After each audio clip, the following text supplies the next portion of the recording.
저는 예배에 관심이 있어서 공부를 했고 또 예배 인도자로서 실제로 10여 년간 사역을 했고요. 그리고 지금은 예배 강단에 서서 여러분에게 말씀을 전하고 있는, 글쎄요, 이런 목사님이 그렇게 많지는 않을 것 같은데 그 중에 한 명이라고 할 수가 있겠습니다. 그러니까 이제 제 삶 속에서 주된 모티브, 신앙생활의 주된 동기는 사실 예배였거든요. 지금도 그렇고요. 그래서 제게는 일종의 환상이 있습니다. 어떤 환상이냐면 제대로 된 예배를 한번 드리고 싶은 환상인데요. 진짜 제대로 된 예배 드려서 막 감격이 넘쳐나고 회복이 나타나고 부흥이 일어나는, 말 그대로 그런 판타지가 이제 제게는 있습니다. 근데 중요한 것은 이 제대로 된 예배가 생각보다는 그렇게 우리 마음대로 이루어지지 않는다는 것입니다. 그리고 실제로 질문을 한번 해보면 제대로 된 예배, 진짜 예배의 완성이 무엇일까 질문을 해본다면 여기에 대해서도 많은 예배학자들과 또 많은 목사님들과 또 우리 성도님들의 의견이 각각일 것입니다. 그래서 해답을 찾으려면 사실은 처음 모습, 처음의 시작으로 우리가 돌아가고 그것을 살펴보는 게 가장 좋을 텐데요. 여러분, 처음에 교회가 예배드리는 모습, 어떤 모습이었을까요? 분명히 감격과 은혜가 넘쳤겠죠. 근데 사실 우리는 초대교회 공동체가 어떻게 예배를 드리는지는 잘 모릅니다. 확실한 건 하나는 이렇게 예배 드리진 않았습니다. 그런데 2010년경인가요? 우리나라에 책 한 권이 출판이 됐는데 1세기 교회 예배 이야기라는 책이 출판이 됐습니다. 이게 많은 이제 이 목사님들과 또한 이 교인들에게 좀 충격으로 왔어요. 이 책이 어떤 책이냐면 푸블루오스라는 한 가상의 인물이요. 이게 빌립보 출신의 로마인인데요. 우연히 이제 기독교 예배를 참여하게 돼서 그 소감을 적어 놓은 겁니다. 근데 물론 이것은 성경 역사를 바탕으로 한 일종의 소설이라고 할 수 있는데 여기에서 그 소감을 이렇게 써놓고 있습니다. 제가 한번 읽어볼게요. 나는 오후에 집을 나선 후 일어난 일에 대해 돌이켜보았다. 내 예상과는 아주 달랐지만 대체로 그날 저녁이 즐거웠다. 사람들 자체가 확실히 인상적이었다. 그들의 모임은 종교적 관점에서는 부적합한 부분이 꽤 많았고 그들의 어떤 행동은 아주 이색적이어서 상당히 당혹스러웠다. 그러나 만찬 중에, 물론 만찬 후에 이루어지는 그들의 대화에는 이상하게도 그 자체로 무시할 수 없는 무언가가 있었다. 이렇게 기록을 했습니다. 이 기록은 아마 예배 드리는 방식이 그 당시 예배 드리는 방식하고 전혀 달랐기 때문이고, 그리고 이들이 기도하는 모습이 그 당시에 기도하는 모습과 전혀 달랐기 때문인데요. 그렇다면 이 책은 무엇을 기반으로 이렇게 쓰여졌을까 했었을 때 사도행전에 이미 이 모습이 비슷하게 나타나 있습니다. 우리 같이 한번 읽어볼까요? 시작. 그들이 사도의 가르침을 받아 서로 교제하고 떡을 떼며 오로지 기도하기를 힘쓰니라. 그러니까 첫 번째 교회의 첫 번째 예배는 세 가지가 확실히 보입니다. 첫 번째는 말씀에 가르침이 있었다고 얘기합니다. 예수 그리스도의 말씀이겠고 또 그리스도인으로 살아가는 모습에 대한 이야기겠죠. 두 번째는 교제가 있었다고 합니다. 그런데 이 교제는 단순히 말로 끝나는 교제가 아니라 뭐를 뗐습니까? 떡을 떼고 식탁 공동체였다고 이야기를 하고 있어요. 그리고는 그 마무리가 함께 오로지 기도하는 것으로 끝났다. 이 세 가지의 모습, 바로 이 세 가지의 모습을 본 사람들의 모습, 그 당시 로마인들의 모습은 뭐냐면 이상하다였습니다. 그렇게 하지를 않았거든요. 그런데 얼마 전에 이 로버트 뱅크스의 앞에서 본 이 책을 보완하는 책이 한 개가 나왔어요. 제가 그 책을 다 읽어보았는데 이 책은 이제 로버트 뱅크스 이 교수의 책을 조금 비판을 합니다. 약간 비판하는데 뭐라고 표현하냐면 이게 사실 우리나라 2010년도에 쓰여진 책이지만 나온 책이지만 원래 쓰여진 건 1980년도에 쓰여졌다는 거예요. 그래서 상당 부분 이제 이 중산층, 그 당시 1980년대 미국 중산층의 예배를 많이 반영하고 있는 듯한다. 그래서 예배를 자칫 보면은 같이 밥 먹고 교제하고 즐기는 정도로 보여주고 있어서 오해하기가 쉽다라고 얘기를 했습니다. 그래서 이 박영혁 교수가 이를 보완한 책을 썼는데 완전히 식당 공동체가 아니라 어느 정도 격식이 있고, 이 격식은 그 당시에 다른 사람들이 보기에는 분명한 이질감이 있었다고 얘기를 하고 있습니다. 요거는 같이 한번 읽어보도록 할까요? 시작. 초대교회의 예배가 갖던 독특한 매력과 힘에 대해서는 많은 연구가 필요하지만 분명한 것은 그들의 예배가 상당한 불편을 수반했다는 점이다. 이 불편함은 예배에 지향하던 가치가 당해 상당한 긴장을 일으킬 수밖에 없는 기독교 복음의 본질에 속한 불편함이었다. 그들은 그리스도를 믿었고 믿는 대로 예배했다. 그것이 초대교회의 힘이었고 그들 예배의 매력이었다. 그러니까 그 당시에 뭐 신이 여러 가지가 있었을 거 아닙니까? 그 신을 섬기는 방법이 있는데 그거하고는 전혀 다른 격식과 전혀 다른 내용이 바로 초대교회 가운데 있었다고 말을 하는 것입니다. 그러면 이게 어떻게 어떤 이질감이 있었을까? 그림 보시면 이해가 되는데요. 이쪽은 막 잡아서 시끄럽죠. 막 죽이고 떠들고 막 흥분에 가득 차고. 이게 이제 그 당시에 이방신을 섬기는 사람들의 예배의 모습이었습니다. 한마디로 좀 이렇게 잔인하기도 하고 막 혼란하기도 하는 막 그런 상황인데, 반면에 이쪽에 교회에서 모여서 집에서 모여서 예배드리는 사람을 보세요. 이건 뭐 나누고 먹고 기도하고 전혀 다른 모습이에요. 그래서 아마 그 당시에 진짜 로마인들이 와서 예배를 드린다고 초대교인들이 모여서 나누고 먹고 기도하는 모습을 보았다면 이게 무슨 예배야 라고 얘기를 했을 것입니다. 거긴 뭐 희생제사도 없고 아무것도 없기 때문인데요. 그래서 박용일 교수는 1세기 초대교회의 예배를 그 특징을 이렇게 세 가지로 정리를 해놨더라고요. 제가 한번 읽어볼게요. 첫 번째는요, 제사가 아닌 예배를 드렸다는 거예요. 그 당시에는 예배를 드리려면 재물을 갖고 와서 갖다 채우고 죽였거든요. 그런데 그게 아닙니다. 이 사람들은 그런 게 필요 없었어요. 왠가요? 자기 스스로가 하나님 앞에 예배자가 되고 제물이 되었기 때문입니다. 두 번째는 절차가 아닌 내용인데, 막 그 당시에는 예배를 드리고 저에게 대해서는 데리고 가고 살펴보고 죽이고 뿌리고 태우고 먹고 이런 복잡한 과정들이 있었어요. 근데 이거는 이들의 예배는 어떤 예배냐? 그들이 무엇을 믿고 있는지 그 내용을 확인하고 함께 그것을 위해서 기도하는 내용이 중요한 중심의 예배다. 이렇게 보도록 하겠습니다. 그리고 세 번째는요, 차별이 아닌 평등이라고 얘기하는데, 이게 뭐냐? 그 당시에는 계급이 존재하는 시대였습니다. 그리고 제사를 지고 예배를 드리도록 귀족과 왕이 드리는 예배와 평민과 노예가 드리는 예배는 완전히 달랐어요. 그런데 이놈의 이상한 예배는 어쩌면 함께 와서 같이 먹고 심지어는 뭘 하느냐, 거룩한 입맞춤을 합니다. 진짜 남자끼리 입맞춤을 했는데 제가 진짜 입을 맞췄는지 궁금했는데 그건 아니고 이게 뺨을 대는 그런 거였나 봐요.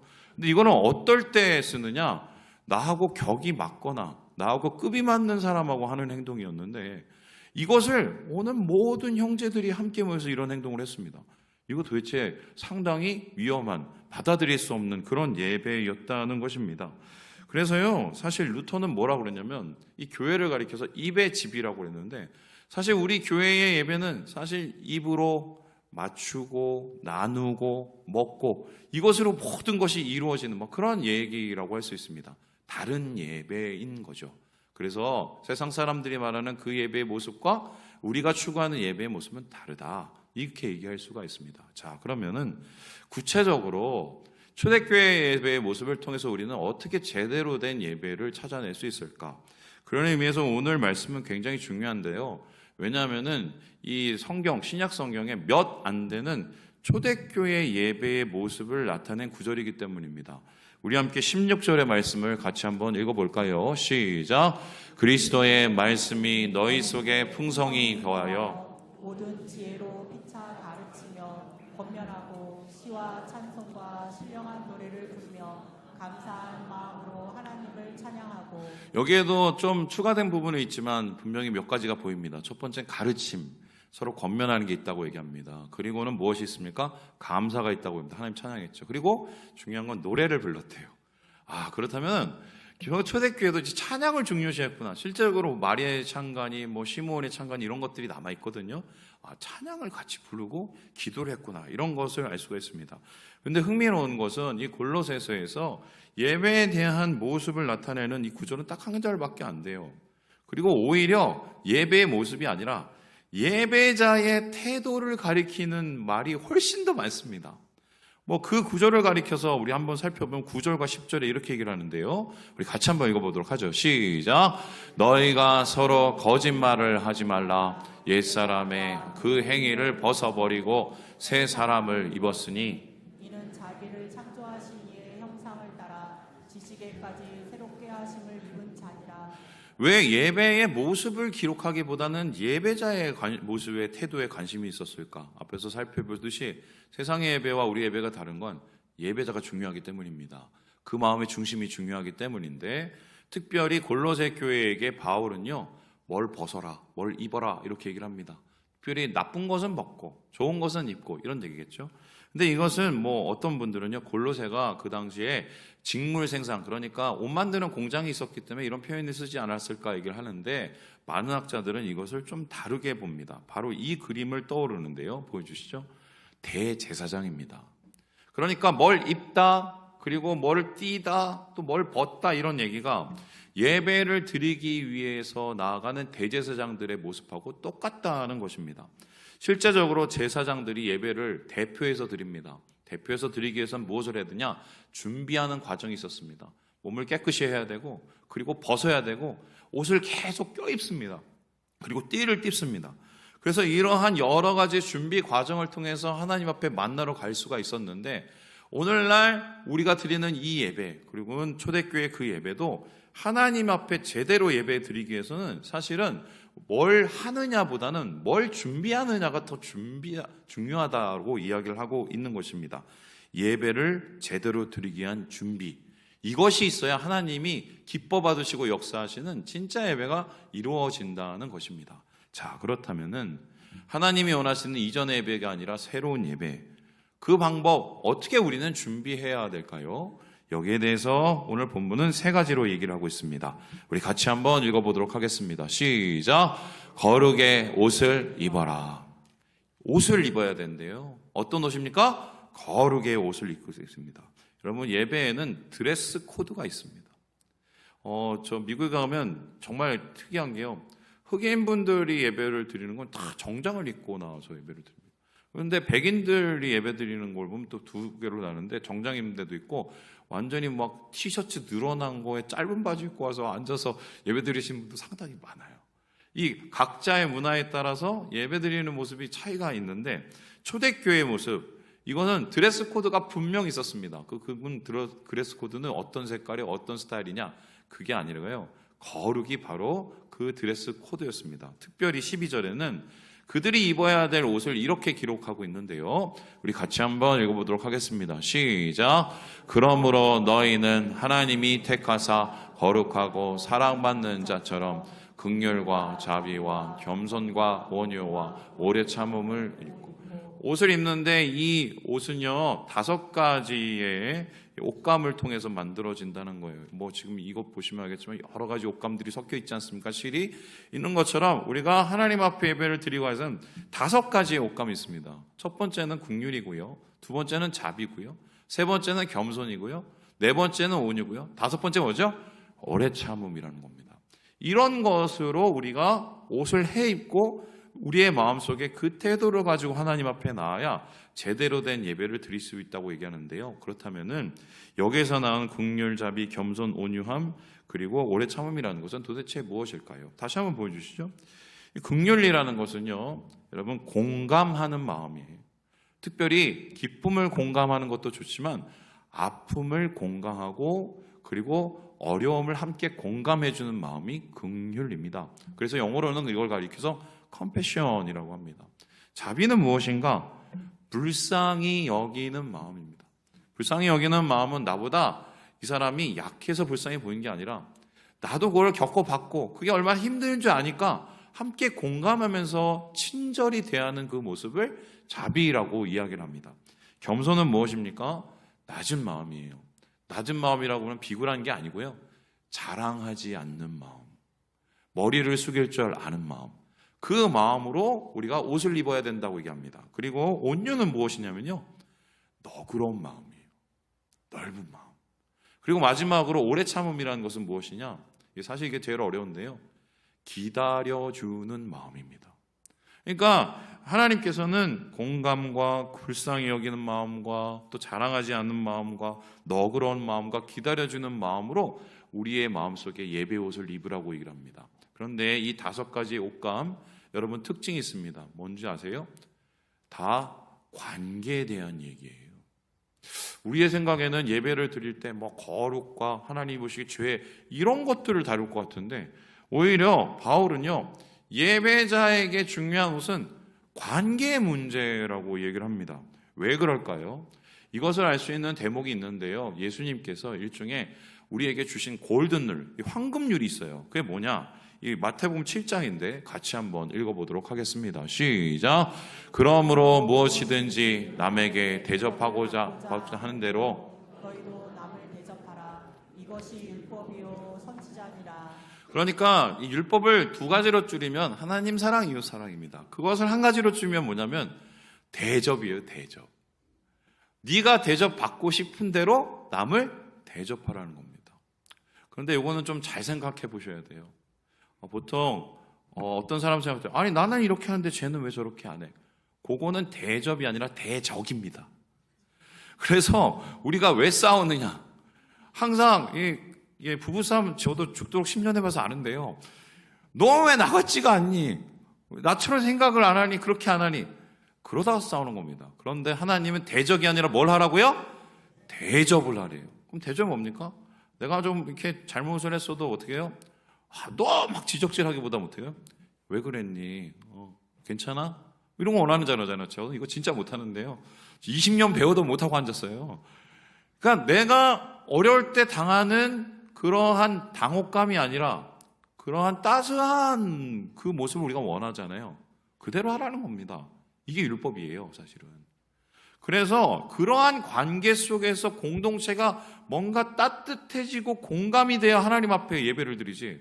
안 그러면 뭐합니까? 지적질하고 대적하고 이러면 어떻게 돼요? 서로 싸우고 예배가 되겠어요, 안 되겠어요? 안 된다는 거예요. 그래서 예배를 드리는 자들은 이런 하나님의 모습을 담은 이 옷을 입어야 하나님께서 이 예배를 받으실 수 있다라고 얘기를 하고 있습니다. 그다음 2번째로 오늘 말씀에 나오는 새로운 예배의 준비 방법은 무엇일까요? 같이 한번 읽어봅니다. 시작. 사랑의 띠를 매라. 옷을 이렇게 입잖아요. 근데 제사장들은 그냥 입는 게 아니라 거기에 띠를 맵니다. 우리로 따지면 이게 저 혁대인데요. 혁대 안 매면 쭉 내려가잖아요. 그 당시에는요, 이 남자들이 바지가 없었거든요. 그럼 어떻게 합니까? 아내가 홍 다 보였어요. 그래서 띠를 이렇게 다 띄어야 된단 말이죠. 그런데 그 띠를 어떤 띠를 띠라고 얘기하느냐? 우리 14절의 말씀을 같이 한번 읽어보도록 하겠습니다. 시작. 이 모든 것 위에 사랑을 더하라. 사랑을 더하라고 얘기합니다. 사랑의 띠를 매라고 합니다. 그렇다면 이게 어떠한 의미일까요? 앞에서 말한 긍휼, 자비, 겸손, 온유, 오래 참음 이게 사실요 이악 물고 하면 할 수 있지만 이악 물고 하면 나중에 뒤탈이 납니다. 이것이 자연스럽게 나고 효과를 가지고 열매를 맺으려면 어떻게 합니까? 이것을 할 수 있는 에너지가 필요해요. 어떤 에너지일까요? 사랑입니다. 그래서 이 고린도전서 13장에 이 바울 사도는 사랑의 중요성을 이렇게 표현하고 있는데 잘 아시는 말씀이죠? 같이 한번 읽어보겠습니다. 시작. 내가 내게 있는 모든 것으로 구제하고 또 내 몸을 불사르게 내줄지라도 사랑이 없으면 이 말씀의 핵심은 뭐냐면 사랑이 없어도 구제할 수 있습니다. 사랑이 없어도 희생할 수 있습니다. 사랑이 없어도 좋은 척 다 할 수 있습니다. 근데 사랑이 없으면 뭐예요? 아무것도 일어나지 않아요. 유익이 없어요. 그래서요, 사실은 우리가 하나님 안에서 이 사랑의 마음을 충만히 채워야, 그런 중심에 충만히 채워야 하나님의 거룩의 옷을 입고 띠를 띠우며 제대로 된 예배를 드릴 수가 있다는 것입니다. 왜 이토록 하나님께서는 사랑을 강조하고 있을까? 여기에 대해서 제가 설명을 하려고 했는데 생각나는 게 한 가지가 있습니다. 바로 이겁니다. 보여주시죠. 여러분 이게 뭐냐면요, 도자기인데요. 특별히 이런 도자기들을 가리켜서 킨즈키라고 합니다. 킨즈키. 이게 뭐냐면요, 저도 저번에 일본 가서 처음 봤는데 이게 뭐냐면 깨진 그릇이에요. 자, 이게 깨진 그릇처럼 보이세요? 안 보이죠? 그럼 어떻게 하느냐? 이 킨즈키라는 말이 뭐냐면 금으로 있다라는 단어인데 이 깨진 그릇을요 중간에 오칠을 해갖고 붙입니다. 그리고 그 위에다 뭐를 뿌리느냐? 금가루를 뿌려요. 그러면 나중에 어떻게 되냐? 이게 복원이 아니라 새로운 예술 작품으로 창조가 돼서 더 귀한 그릇이 되는 거예요. 이게 왜 시작이 됐냐면 15세기에 아사카가 요시마시라는 장군이 일본에서 그 도자기를 수입해 왔는데 오다가 다 깨진 거예요. 그 당시 도자기 엄청 비쌌거든요. 이거 어떻게 할 거야? 하다가 만들어낸 게 이 킨즈기라는 이 방법인데 이걸 통해서 어떻게 보면 그 그릇이 더 귀하게 된 것이죠. 여러분, 사람은 깨질 수도 있고 망가질 수도 있어요.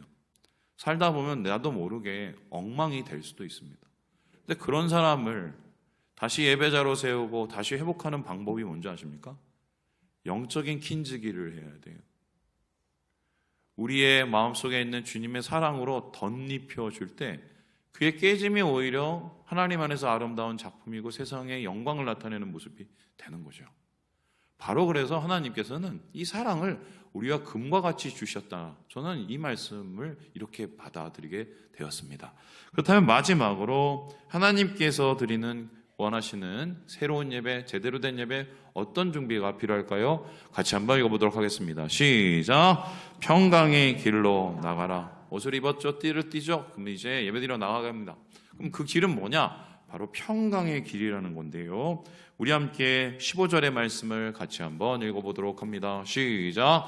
그리스도의 평강이 너희 마음을 주장하게 하라. 너희는 평강을 위하여 한 몸으로 부르심을 받았나니 너희는 또한 감사하는 자가 되라. 하나님께서 이 예배의 최종적인 목표를 가리켜서 뭐라고 합니까? 평강이라고 합니다. 이 평강이라는 단어는 에이레네고요. 모든 것이 완성되는 완전한 행복을 뜻하는 단어입니다. 그런데 이 평강을 우리는 생각할 때 내 마음 평안해, 내 마음 평화로워 이런 감정으로 생각을 하는데 사실 성경에서 말하는 평강, 평화는 감정이 아닙니다. 뭐냐? 의지예요. 내가 지금 막 복잡하고 어렵고 괴롭고 막 이런 일이 엄청 많은데 거기에서도 내가 하나님 안에서 정신을 바짝 차리고 이 평강을 이루겠다는 그 의지가 있어야 에이레네가 완성이 된다는 것입니다. 그래서 특별히 이 단어가 중요한데요. 평강을 느껴라라고 얘기하고 너희 마음을 어떻게 하라고 얘기합니까? 주장하라고 얘기하잖아요. 이 단어가 다음에서도 보시면 브라비오인데요. 이게 뭐냐면 다스리라는 말이에요. 감독하다는 말이에요. 내 마음에 지금 막 예배를 드리고자 하는데 막 이상한 생각도 몰려오고 복잡한 생각도 몰려오고 또한 여러 가지의 흥분되는 생각도 몰려오고 또 아픈 생각도 몰려오고 그거를 막 그런 폭풍아 오를 때 주님의 마음으로 주님의 말씀으로 다스려내야 예배의 완성이 이루어지게 된다는 것입니다. 자, 그렇다면 이러한 다스림의 평화는 어떻게 이루어지게 될까? 여기에 대해서 에베소서 2장에 바울은 이렇게 또다시 얘기합니다. 같이 한번 읽어볼까요? 시작! 그는 우리의 화평이신지라 둘로 하나를 만드사 원수된 것 곧 중간에 막힌 담을 하나님께서 에이레네를 이으시기 위해서 뭐를 하셨어요? 자기 육체를. 그럼 이게 뭡니까? 십자가예요. 그러면은 평강은 느낌과 감정이 아니라 의지다. 그러면 그 의지는 어떤 의지냐?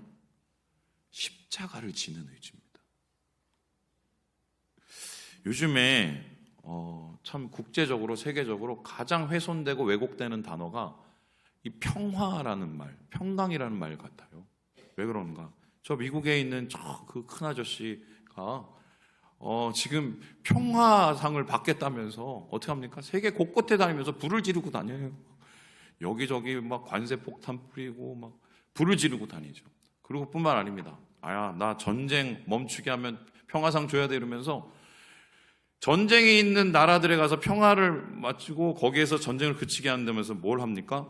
위력으로 당장 그만 안 둬?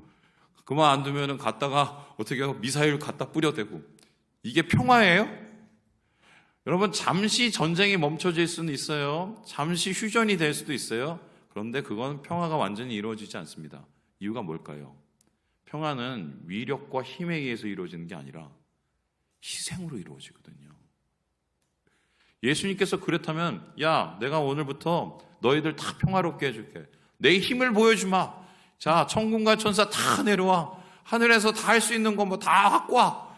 이러면서 야, 알아서 꿇어. 이제 싸우지 마. 이렇게 했겠죠. 근데 예수님 그렇게 하셨습니까? 안 했어요. 주님, 왜 십자가를 지세요? 왜? 이래야 평화가 와. 인자는 살리기 위해서 자기 목숨을 내놓는 거야. 제자들 다 말리는데 골고다 언덕 가고 십자가 올라갔어요. 자기 몸을 찢으셨어요. 몸에 있는 모든 피와 물을 쏟아내셨어요. 그렇게 우리가 평화를 얻었어요. 오늘날 우리의 예배도 마찬가지입니다. 우리 예배가 하나님의 거룩한 옷을 입고 사랑의 띠를 메고 평강의 열매를 얻기 위해서 어떻게 해야 될까요? 죄송한 얘기인데 누군가는 십자가를 지셔야 됩니다.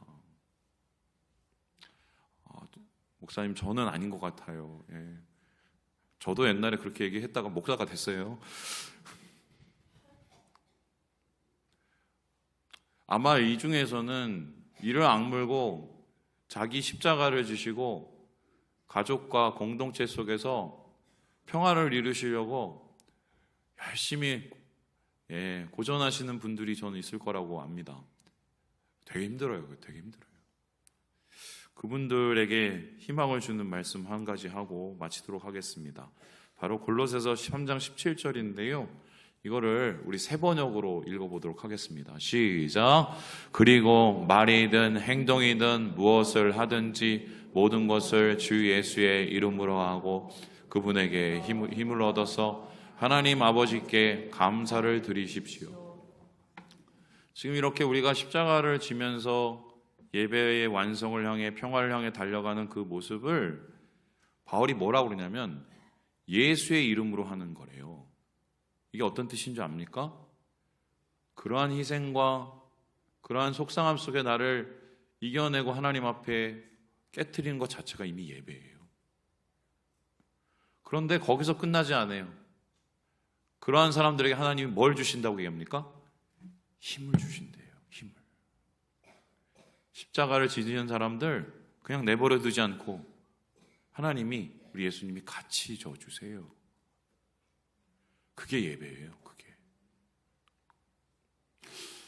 1주년입니다. 축복하고 또 감사하고 또 여러분들 또 이렇게 위로해 드리는 날이 되어야 될 텐데, 사실 말씀을 그렇게 준비하려고 했었는데 도저히 그게 안 돼서요. 기도를 하는 가운데 하나님이 주신 말씀인데요. 내년 1주년 넘어서 이제 1년 지나면 2주년 되지 않습니까? 이제 여러분에게 숙제를 이제 내드리겠습니다. 저도 마찬가지고요. 제대로 된 예배를, 우리 평화 예배를 한번 만들어 봤으면 좋겠어요. 주님 안에서 이 예배로 주님을 영광스럽게 하고 거룩한 교회를 더욱 은혜 가운데 하나 되게 하는 우리 사랑하는 주의 성도들 되시길 주님의 이름으로 축원합니다.